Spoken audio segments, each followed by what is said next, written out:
Amigos da Rádio Educativa, um grande abraço. Na entrevista da semana, pessoal que acompanha o nosso podcast nas redes sociais, estou recebendo a visita do amigo José Reis dos Santos. José Reis é dentista, é advogado, é filósofo, é escritor e está lançando aí um livro sobre o aborto, que vamos conversar já já. José Reis, como é que vai? Tudo bem? Tudo bem, e você? Tudo em Graças ordem? a Deus, é um prazer recebê-lo aqui. O prazer é todo meu. Vamos falar um pouco sobre esse livro que você escreveu, sobre esse tema bastante polêmico, e não poderia ser diferente.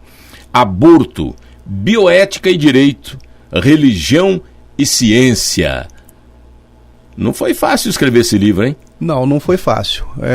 Existe uma trajetória grande antes que esse livro pudesse ficar pronto. A trajetória é pessoal. Eu fiz o curso de odontologia há 30 anos. Depois, alguns anos para frente, eu fiz o curso de direito. Advoguei alguns anos também. E depois, em 2014, eu, por uma vontade pessoal, fui até a PUC fazer o curso de filosofia. Neste curso de filosofia, um dos professores lá, o professor Newton Aquiles, é um grande filósofo brasileiro, ele sugeriu que eu entrasse na pesquisa tratando deste tema, justamente porque ele entendeu que eu tinha um pouco de conhecimento da área jurídica e da área biológica. E na sala em que eu estudava era uma sala de seminaristas.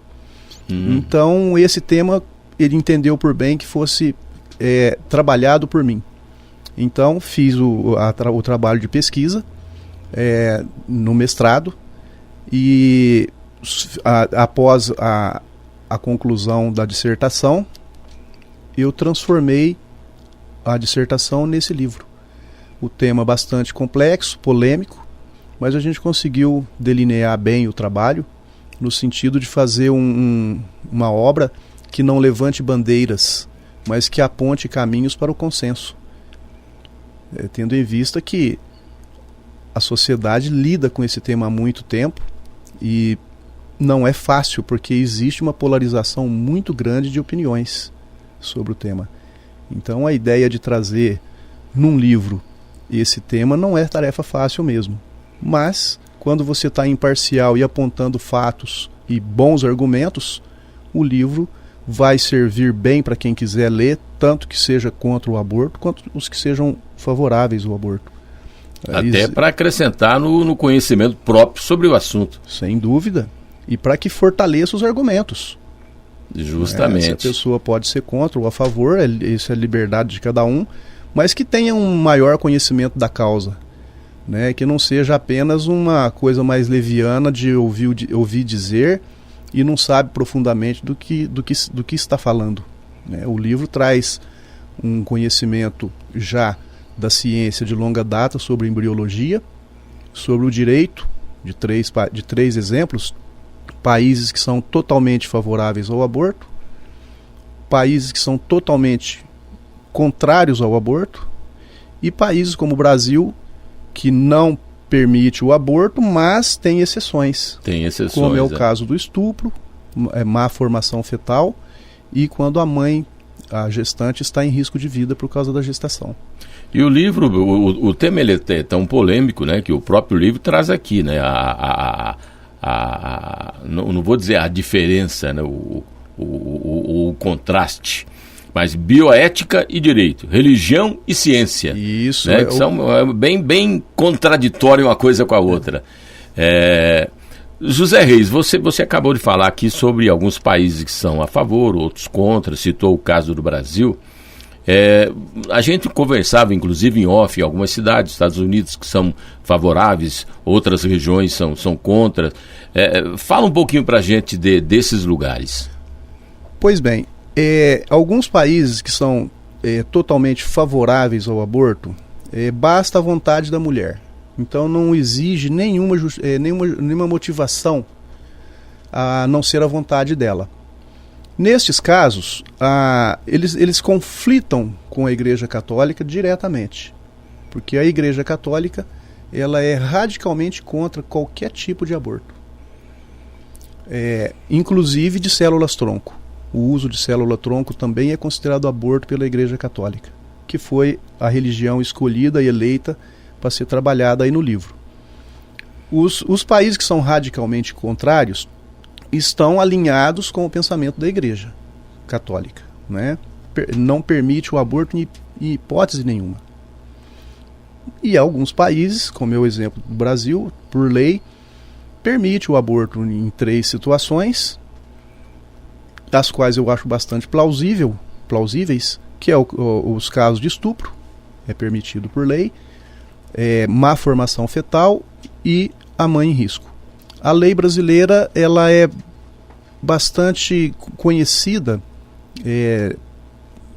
no mundo porque vê o lado humano da mulher.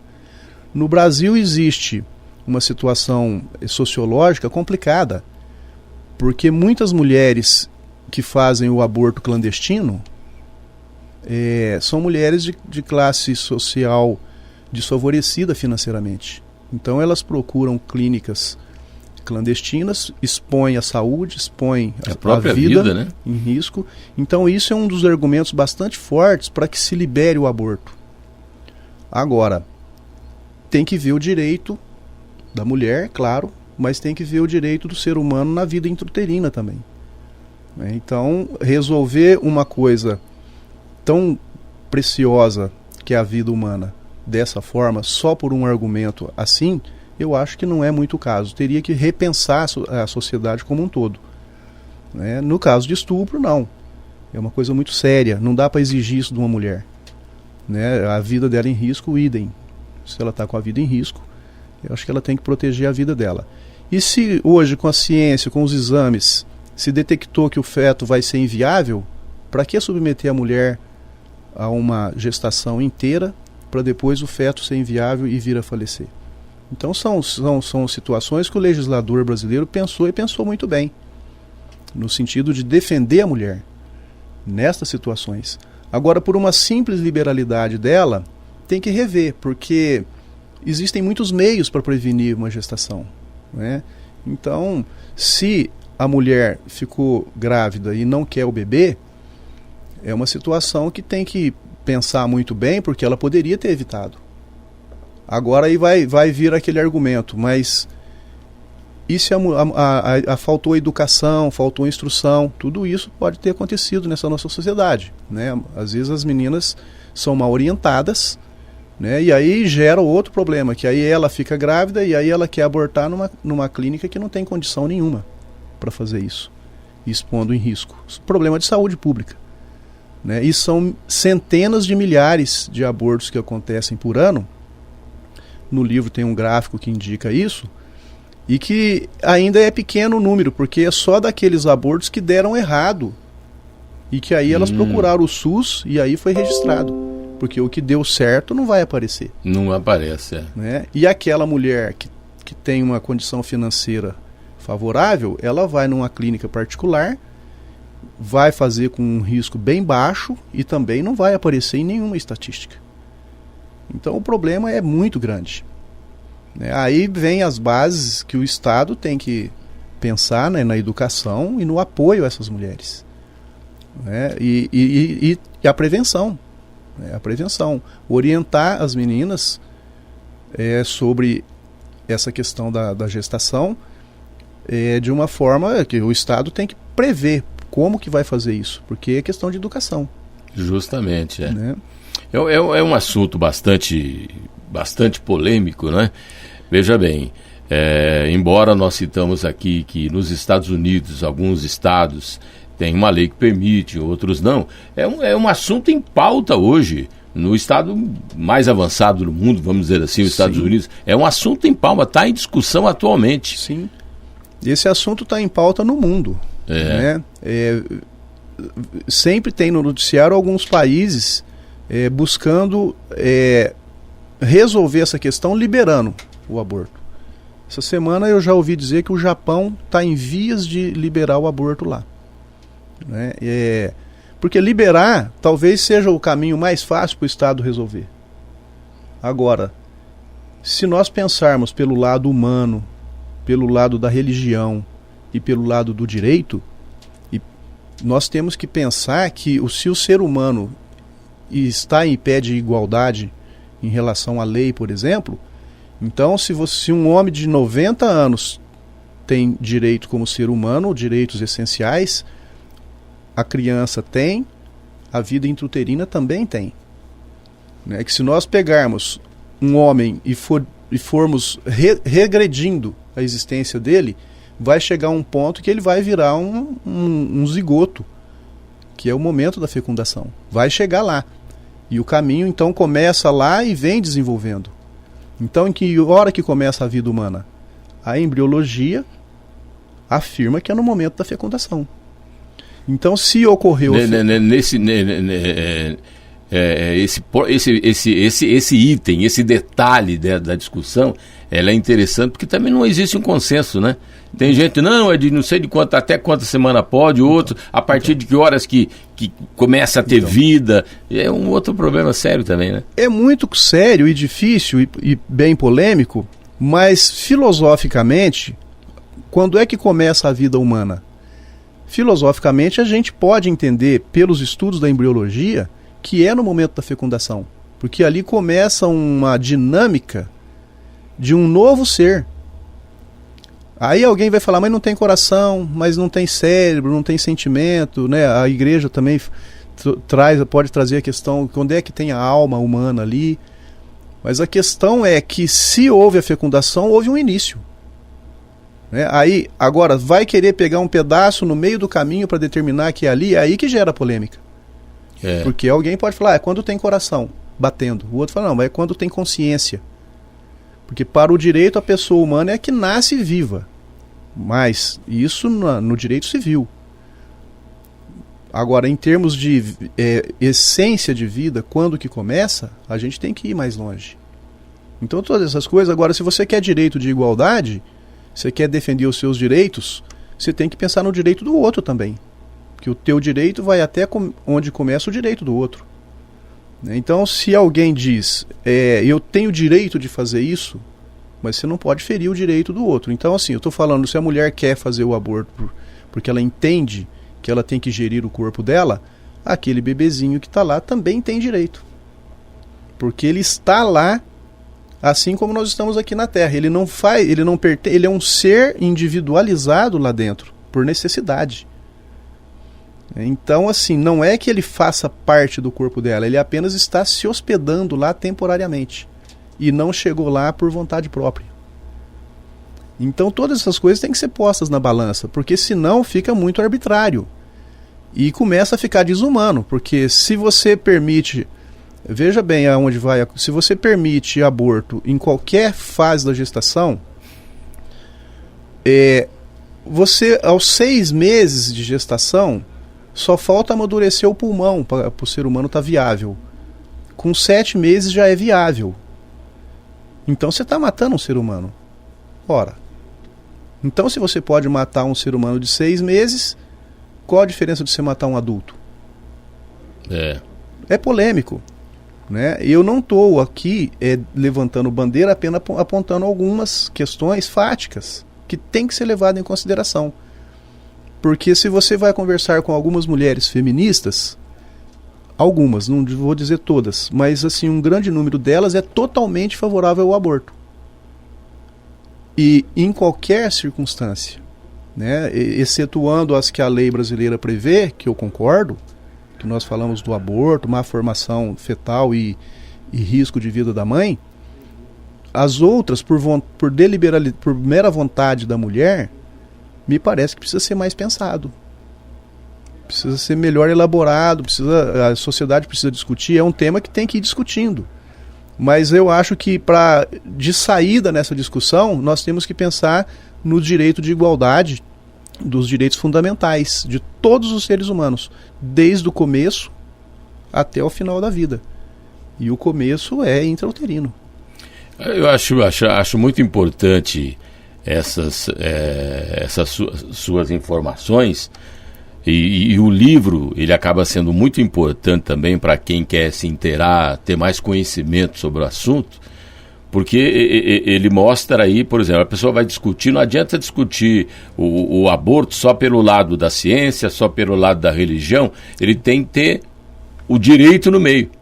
Tem que ter. Isso eu acho importante no livro isso aí. Porque o direito, ele baliza as sociedades e ele tem no fundo o direito que é pacificar a sociedade. Então, se ele traz as leis dizendo o norte que deve ser seguido, porque as leis também têm que ser interpretadas, elas não podem ser olhadas de uma maneira literal, que aí é uma interpretação muito pobre. Você tem que entender o contexto e ter a lei como um norte. A partir do momento que você vai discutir um assunto polêmico e você tem uma lei intermediando essa discussão, você tem uma linha que facilitará o consenso. E os direitos fundamentais, o direito à liberdade e o direito à vida, são dois os direitos fundamentais do ser humano, previsto na lei brasileira, previsto em leis internacionais. Os direitos humanos trazem isso estampado. Então direito à vida, então todos têm? Todos têm. Pois bem, então se nós estamos falando de aborto, nós estamos falando em algum momento de tirar uma vida. E aí, o direito de igualdade ficaria onde? Essa é uma questão importante. Então eu acho que num trabalho desse, ter o direito envolvido é fundamental. Para que você dê um norte direcionado, estudado, e um norte que foi aprovado pela sociedade, porque o legislador tem o aval da sociedade para elaborar as leis. Então, se nós temos as leis, de modo indireto, a sociedade aprovou aquilo, porque é ela que colocou o legislador lá. Justamente. E a nossa lei brasileira neste quesito, neste tema do aborto, é uma lei muito plausível, muito equilibrada. Ela não tem radicalismo, e ela entende que em algumas circunstâncias, como nós já dissemos aqui, é permitido o aborto legal, e em outras não. Então, assim, fora das condições permitidas, o aborto é previsto no Código Penal como um crime. E o que para te ser sincero, eu acho que penalizar uma mulher que abortou por livre e espontânea vontade também é um segundo pecado, porque ela já está sofrendo com a situação. Tem que se pensar uma maneira de prevenir. E eu acho prevenção. Eu acho que o caminho é por aí, educação e prevenção. O que pesa mais? Quem tem mais peso? A ciência ao defender o aborto ou a religião que proíbe, que não aceita o aborto? Quem tem mais peso? A religião ou não? Olha, são duas coisas. A ciência, a ciência ela pega a parte material da humanidade, né? A religião já vem com a questão metafísica da alma, porque o ser humano é dual, né? Muitas pessoas podem crer ou não, mas muitas pessoas religiosas acreditam na alma humana. Então a religião se apega nisso, que é um pecado você tirar a vida de um ser humano. Você não tem essa permissão moral para tirar a vida de um outro ser humano. Então a religião ela vai se fundamentar por esse lado metafísico. A ciência é a materialidade. Quando a ciência detecta que um feto vai ser inviável, ela tem mais peso, porque tem exames que detectam o problema com uma grande margem de acerto. Então não há erro nisso. Aí a religião ela não tem como sustentar com mais peso do que a ciência neste caso. Agora, se você pensa na moralidade, no pecado, na alma, é um lado do ser humano que desde que o ser humano existe se tem essa questão da salvação da alma. A igreja tem um peso nisso, mas ela não vai pesar mais do que a ciência quando se está falando de fatos, porque a religião é uma questão de fé, e a ciência é uma questão de comprovação do fato. Muito bem, nós estamos aqui conversando com José Reis dos Santos, escritor, dentista, advogado, filósofo, Ele que escreveu o livro Aborto, Bioética e Direito, Religião e Ciência. José Reis, quem quiser adquirir o livro, como é que faz? Pode adquirir o livro pela Amazon, nas plataformas digitais, ele está já publicado lá. E eu também tenho alguns exemplares que, se quiser, pelo WhatsApp, 991479323. 991 47 9323. 9323. Isso, a editora me concedeu alguns exemplares, né? Então eu posso também atender quem tiver interesse. O livro, ele acaba sendo importante não só para quem quer adquirir um conhecimento, quer ler, saber mais, até mesmo para quem talvez esteja aí muito mais interessado numa pesquisa. O livro já dá um bom adiantamento para essa pessoa, não? Ele vai dar ideias e norte. Isso que é importante. Ele tem uma boa bibliografia, né, que a dissertação a gente fala pouco, a gente compila e fundamenta o argumento da gente com outros trabalhos, com outros livros, com outros autores. Então ele tem uma boa bibliografia e tem a condução que eu fiz neste formato. Então quem tiver interesse no assunto, é uma ótima leitura. Quem quiser se inteirar do assunto dentro dessas vertentes, né, de bioética, a bioética é muito ampla. Né? Na bioética aqui a gente está tratando exclusivamente do aborto. Né? A ética da vida na questão do aborto. A religião é a religião católica, porque foi o corte epistemológico que a gente fez, porque tem muitas religiões, não daria para tratar numa dissertação. E o direito. O direito, como eu já disse aqui, tem 2 exemplos de direito que aprovam o aborto, 2 exemplos que são radicalmente contras e 2 exemplos que são parcialmente favoráveis. Um deles é o direito brasileiro, é o que eu assim mais admiro. Porque eu acho que é um direito, neste caso, bastante justo. Ok. Grande abraço, obrigado aí pela presença. Muito o nosso obrigado. tempo não nos permite conversar mais, seria muito bom. Obrigado pela presença. Eu que agradeço muito a oportunidade de expor aqui o meu trabalho, né? Um trabalho de pesquisa de mais de 2 anos, que resultou nesse livro. E quem quiser, tiver interesse, vai ser um prazer atender ou pelo meu WhatsApp ou então nas plataformas digitais que você vai encontrar lá o livro. Conversamos com José Reis dos Santos, autor do livro Aborto, Bioética e Direito, Religião e Ciência. Ficamos por aqui.